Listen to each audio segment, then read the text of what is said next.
इस लेक्चर में मानगढ़ हिलॉक के बारे में डिस्कस करेंगे। एक पहाड़ी है राजस्थान और गुजरात बॉर्डर पे मानगढ़ नाम से, इसके बारे में डिस्कस करेंगे। रिसेंटली न्यूज में है, ये प्रीलिम्स के लिए इंपॉर्टेंट है और जीएस पेपर 1 के लिए, मेंस के लिए, ज्योग्राफी में भी, हिस्ट्री में भी और आर्ट एंड कल्चर के लिए भी। नेशनल मॉन्यूमेंट अथॉरिटी हमारी एक स्टैट्यूटरी बॉडी है, सांविधिक संस्था। देखो 1958 का एक एक्ट बना हुआ है हमारे देश में, ancient monuments and archaeological sites and remains act 1958। 2010 में इसमें अमेंडमेंट किए गए। अमेंडमेंट के बाद ये संस्था बनाई गई, नेशनल मॉन्यूमेंट अथॉरिटी, सांविधिक संस्था हो गई, statutory body. Ministry of culture के अंदर सांस्कृतिक मंत्रालय, उसके अंदर ये काम करती है। इसने अभी प्रपोजल रखा है, ये मानगढ़ हिलॉक को डिक्लेयर कर सकती है मॉन्यूमेंट्स ऑफ नेशनल इंपोर्टेंस। ये जो मॉन्यूमेंट्स ऑफ नेशनल इंपोर्टेंस है, इसका क्या मतलब है और इससे फायदे क्या होते हैं, इसके बारे में भी हम डिस्कस करेंगे। मॉन्यूमेंट्स का मतलब होता है कोई भी, मान लो ऐसा जगह है, स्थल है जो विरासत के लिए, हेरिटेज के लिए, हमारी सांस्कृतिक, हिस्टोरिकल या ज्योग्राफिकल जिसकी कोई इंपोर्टेंस है, उसको मॉन्यूमेंट डिक्लेयर कर देते हैं। नेशनल इंपोर्टेंस का मतलब हो गया हमारे राष्ट्र के लिए इंपॉर्टेंट है, वो एक चीज़ महत्वपूर्ण है। तो ये राजस्थान की जो बांसवाड़ा डिस्ट्रिक्ट है, वहाँ पे ये हिलॉक है, लगभग ये आती है गुजरात बॉर्डर पे है ये राजस्थान की डिस्ट्रिक्ट, बांसवाड़ा डिस्ट्रिक्ट। ये इसलिए इंपॉर्टेंट है ये हिल, क्योंकि यहाँ पे देखो लगभग 1500 भील ट्राइब के फ्रीडम फाइटर यहाँ पे उन्होंने अपनी जान गंवा दी थी, क्योंकि अंग्रेजों ने उनकी हत्या कर दी थी, शूटिंग कर दी थी। और जो यहाँ पे जो ये हत्या की थी लोगों की, इसको मिनी जलियांवाला बाग मैसकर भी बोलते हैं। मिनी जलियांवाला बाग मैसेकर मतलब जलियांवाला हत्याकांड जो हुआ था 1919 में, पंजाब में 1919 में हुआ था, जो उसी की तरह उससे पहले कहीं ऐसा हत्याकांड हुआ था जिसमें 1500 भील जाति के लोग मारे गए थे। भील एक जाति है, अनुसूचित जाति में आती है, एसटी ट्राइब में, गुजरात में पाई जाती है भील, और ये एमपी में भी पाए जाते हैं, राजस्थान में भी पाई जाती है भील ट्राइब। तो ये मानगढ़ के बारे में जानते हैं पहले। गुजरात राजस्थान बॉर्डर पे, जैसा हमने ऊपर डिस्कस किया, रिलीजियस इंपॉर्टेंस है इसकी। मानगढ़ धाम से जाना जाता है, यहाँ पे लोग तीर्थ यात्रा करने के लिए जाते हैं। ये मानगढ़ मासेकर हुआ एक 1913 में। मानगढ़ जो मासेकर है, ये देखो यहाँ पे भील्स क्या है, इकट्ठे हुए। गोविंद गुरु इनके लीडर थे, नेता थे, यानी कि एक तरह से रिफॉर्मर भी थे ये गोविंद गुरु जी।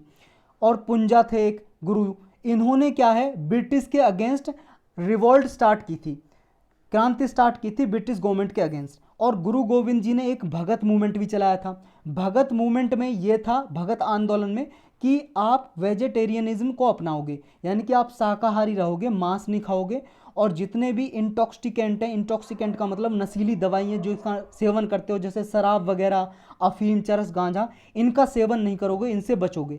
एब्सटेन फ्रॉम इंटॉक्सिकेंट, किसी भी तरीके का आप नशीली दवाइयों का सेवन नहीं करोगे, इसलिए भगत मूवमेंट चलाया था। तो भगत मूवमेंट भी आप याद रखोगे, इसका टारगेट क्या था, किसने चलाया था, गुरु, ये थे गोविंद गुरु जी, इन्होंने चलाया था। अच्छा, एक मिनी जलियांवाला बाग मैसेकर हुआ था, ये भी 1913 में हुआ था। यहाँ पे क्या हुआ था, जो मानगढ़ हिलॉक है, मानगढ़ की पहाड़ियाँ हैं गुजरात और राजस्थान बॉर्डर पे, मेनली राजस्थान में है ये, बांसवाड़ा डिस्ट्रिक्ट में। यहाँ पे ट्राइबल्स इकट्ठे हुए थे और इन्होंने पीसफुल मीटिंग कर रहे थे। ये ब्रिटिश ने यहाँ पे आके ये मीटिंग कर रहे थे कि ब्रिटिश के अगेंस्ट एक चलाया जाए मूवमेंट, इसके बारे में मीटिंग कर रहे थे। लेकिन ब्रिटिश यहाँ पे आ गए और यहाँ पे शूटिंग का ऑर्डर दे दिया, फायरिंग कर दी इन्होंने। और यहाँ पे लगभग भाई साहब 1500 लोग मारे गए थे, कहीं ज़्यादा। जो जलियांवाला हत्याकांड हुआ था 1919 में, उससे कहीं ज़्यादा मारे गए थे लोग यहाँ पे। लेकिन इसको इतनी इंपॉर्टेंस नहीं मिली हमारी हिस्ट्री में, और आपने देखा होगा एनसीईआरटी बुक्स में भी इसको नहीं पढ़ाया जाता, इसके बारे में नहीं लिखा हुआ है। शायद कहीं लिखा हो छोटा मोटा, लेकिन जनरली तो है नहीं। जलियांवाला बाग मैसेकर जो हुआ था, इसलिए इसको मिनी जलियांवाला बाग मैसेकर बोलते हैं, या आदिवासी जलियांवाला बोलते हैं कांड। तो ये याद रखना आपको, ये क्या है, आदिवासी जलियांवाला कांड जो है, मैसेकर है, हत्याकांड। अब पढ़ते हैं प्लेसेस ऑफ नेशनल इंपॉर्टेंस क्या होते हैं। जो एएसआई होती है, archaeological survey of India, archaeological survey of India भी मिनिस्ट्री ऑफ कल्चर के अंडर काम करती है। इसका हेडक्वार्टर न्यू दिल्ली में है। ये 1861 की बनी हुई है। एलेक्जेंडर कनिंघम नाम के एक ब्रिटिश अधिकारी थे, वही इसके फर्स्ट डायरेक्टर भी रहे थे एएसआई के, जिन्होंने बनाया था, Alexander Cunningham. Ministry of culture के अंडर काम करती है, और जितनी भी हमारी कल्चरल सिग्निफिकेंस की कोई साइट है, मोनूमेंट्स है, विरासत के लिए इंपॉर्टेंस कोई जगह है, बिल्डिंग है, उसको संजोने का काम करती है ये। अगर मान लो कोई नेशनल इंपॉर्टेंस में डालना है कोई जगह या साइट, तो उसकी क्या क्राइटेरिया होते हैं। पहला होता है कि वो 100 साल से पुरानी हो, यानी कि ऐसा ना हो 100 साल से कम उसका एज हो, 100 साल से ज़्यादा एज होनी चाहिए उस मोनूमेंट्स की, उस बिल्डिंग की।